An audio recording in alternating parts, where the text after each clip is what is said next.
الکافرون نام۔ پہلی ہی آیت قل یا ایھا الکافرون کے لفظ الکافرون کو اس سورہ کا نام قرار دیا گیا ہے۔ زمانہ نزول: حضرت عبداللہ بن مسعود، حضرت حسن بصری اور اکرمہ کہتے ہیں کہ یہ سورہ مکی ہے۔ حضرت عبداللہ بن زبیر کہتے ہیں مدنی ہے، اور حضرت عبداللہ بن عباس اور قتادہ سے دو قول منقول ہوئے ہیں، ایک یہ کہ یہ مکی ہے اور دوسرا یہ کہ مدنی ہے، لیکن جمہور مفسرین کے نزدیک یہ مکی سورت ہے اور اس کا مضمون خود اس کے مکی ہونے پر دلالت کر رہا ہے۔ تاریخی پس منظر: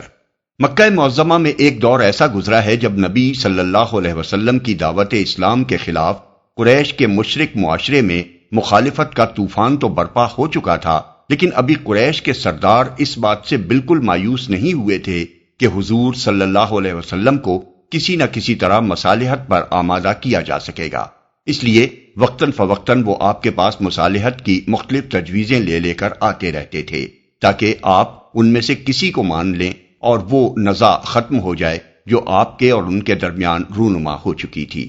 اس سلسلے میں متعدد روایات احادیث میں منقول ہوئی ہیں۔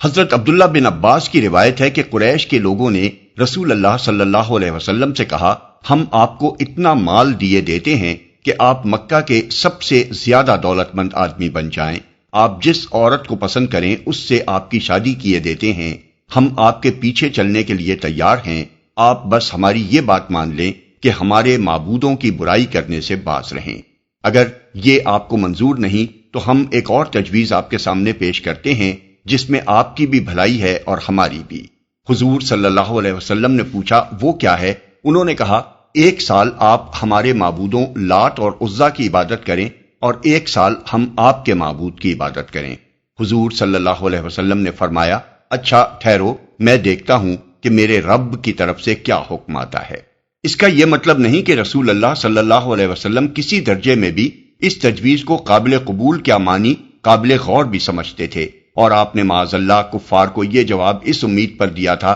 کہ شاید اللہ تعالیٰ کی طرف سے اس کی منظوری آ جائے، بلکہ دراصل یہ بات بالکل ایسی ہی تھی جیسے کسی ماتحت افسر کے سامنے کوئی بیجا مطالبہ پیش کیا جائے اور وہ جانتا ہو کہ اس کی حکومت کے لیے یہ مطالبہ قابل قبول نہیں ہے، مگر وہ خود صاف انکار کر دینے کے بجائے مطالبہ کرنے والوں سے کہے کہ میں آپ کی درخواست اوپر بھیجے دیتا ہوں، جو کچھ وہاں سے جواب آئے گا وہ آپ کو بتا دوں گا۔ اس سے فرق یہ واقع ہوتا ہے کہ ماتحت افسر اگر خود ہی انکار کر دے تو لوگوں کا اصرار جاری رہتا ہے، لیکن اگر وہ بتائے کہ اوپر سے حکومت کا جواب ہی تمہارے مطالبے کے خلاف آیا ہے تو لوگ مایوس ہو جاتے ہیں۔ اس پر وحی نازل ہوئی، قل یا ایھا الکافرون، اور یہ کہ قل افغیر اللہ تامرونی اعبد ایھا الجاہلون۔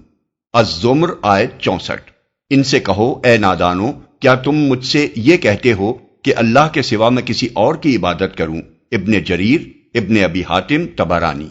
ابن عباس رضی اللہ عنہ کی ایک اور روایت یہ ہے کہ قریش کے لوگوں نے حضور صلی اللہ علیہ وسلم سے کہا، اے محمد، اگر تم ہمارے معبود بتوں کو چوم لو تو ہم تمہارے معبود کی عبادت کریں گے۔ اس پر یہ سورت نازل ہوئی۔ عبد بن حمید۔ سعید بن مینا یعنی ابو بختری کے آزاد کردہ غلام کی روایت ہے کہ ولید بن مغیرہ، عاص بن وائل، اسود بن مطلب اور امیہ بن خلف رسول اللہ صلی اللہ علیہ وسلم سے ملے اور آپ سے کہا، اے محمد، آؤ ہم تمہارے معبود کی عبادت کرتے ہیں اور تم ہمارے معبودوں کی عبادت کرو، اور ہم اپنے سارے کاموں میں تمہیں شریک کیے لیتے ہیں۔ اگر وہ چیز جو تم لے کر آئے ہو اس سے بہتر ہوئی جو ہمارے پاس ہے تو ہم تمہارے ساتھ اس میں شریک ہوں گے اور اپنا حصہ اس سے پا لیں گے، اور اگر وہ چیز جو ہمارے پاس ہے اس سے بہتر ہوئی جو تم لائے ہو تو تم ہمارے ساتھ اس میں شریک ہوگے اور اس سے اپنا حصہ پا لو گے۔ اس پر اللہ تعالیٰ نے یہ وحی نازل فرمائی کہ قل یا ایھا الکافرون۔ ابن جریر، ابن ابی حاتم، ابن ہشام نے بھی سیرت میں اس واقعے کو نقل کیا ہے۔ وہب بن منبہ کی روایت ہے کہ قریش کے لوگوں نے رسول اللہ صلی اللہ علیہ وسلم سے کہا، اگر آپ پسند کریں تو 1 سال ہم آپ کے دین میں داخل ہو جائیں اور 1 سال آپ ہمارے دین میں داخل ہو جایا کریں۔ عبد بن حمید، ابن ابی حاتم۔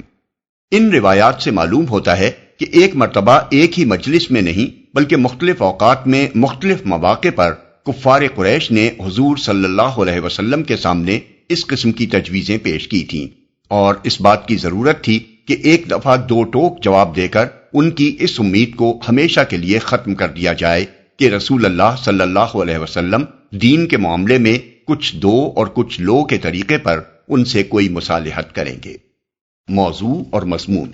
اس پس منظر کو نگاہ میں رکھ کر دیکھا جائے تو معلوم ہوتا ہے کہ یہ سورہ مذہبی رواداری کی تلقین کے لیے نازل نہیں ہوئی تھی جیسا کہ آج کل کے بعض لوگ خیال کرتے ہیں، بلکہ اس لیے نازل ہوئی تھی کہ کفار کے دین اور ان کی پوجا پاٹ اور ان کے معبودوں سے قطعی برات، بیزاری اور لا تعلقی کا اعلان کر دیا جائے، اور انہیں بتا دیا جائے کہ دین کفر اور دین اسلام ایک دوسرے سے بالکل الگ ہیں، ان کے باہم مل جانے کا سرے سے کوئی سوال ہی پیدا نہیں ہوتا۔ یہ بات اگرچہ ابتداً قریش کے کفار کو مخاطب کر کے ان کی تجاویز مصالحت کے جواب میں کہی گئی تھی، لیکن یہ انہی تک محدود نہیں ہے، بلکہ اسے قرآن میں درج کر کے تمام مسلمانوں کو قیامت تک کے لیے یہ تعلیم دے دی گئی ہے کہ دین کفر جہاں جس شکل میں بھی ہے ان کو اس سے قول اور عمل میں برات کا اظہار کرنا چاہیے، اور بلا رو رعایت کہہ دینا چاہیے کہ دین کے معاملے میں وہ کافروں سے کسی قسم کی مداہنت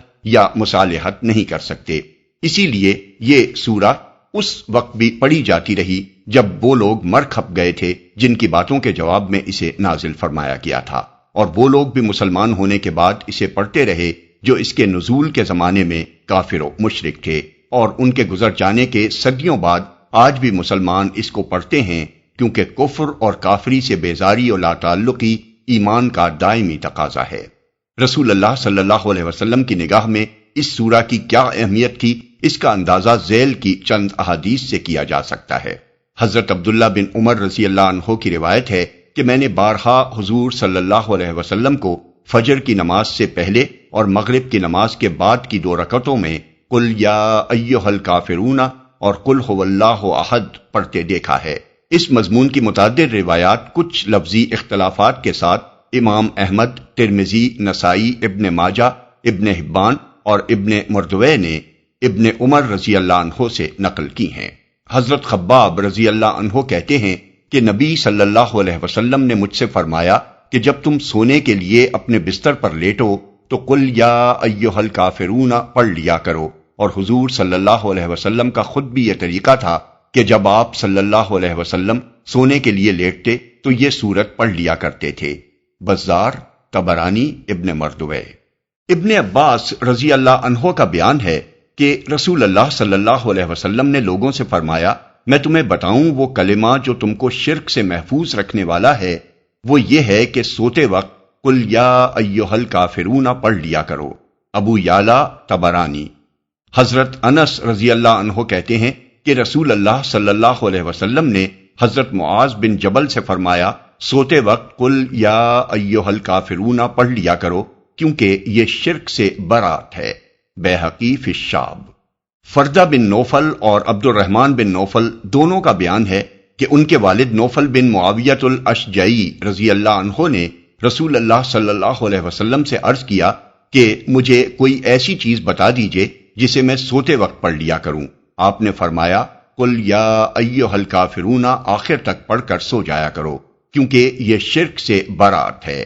مسند احمد، ابو داؤد، ترمذی، نسائی، ابن ابی شیبہ، حاکم، ابن مردوے، بیہقی فی الشعب۔ ایسی ہی درخواست حضرت زید بن حارثہ رضی اللہ عنہ کے بھائی حضرت جبلہ بن حارثہ نے حضور صلی اللہ علیہ وسلم سے کی تھی، اور ان کو بھی آپ نے یہی جواب دیا تھا۔ مسند احمد، طبرانی۔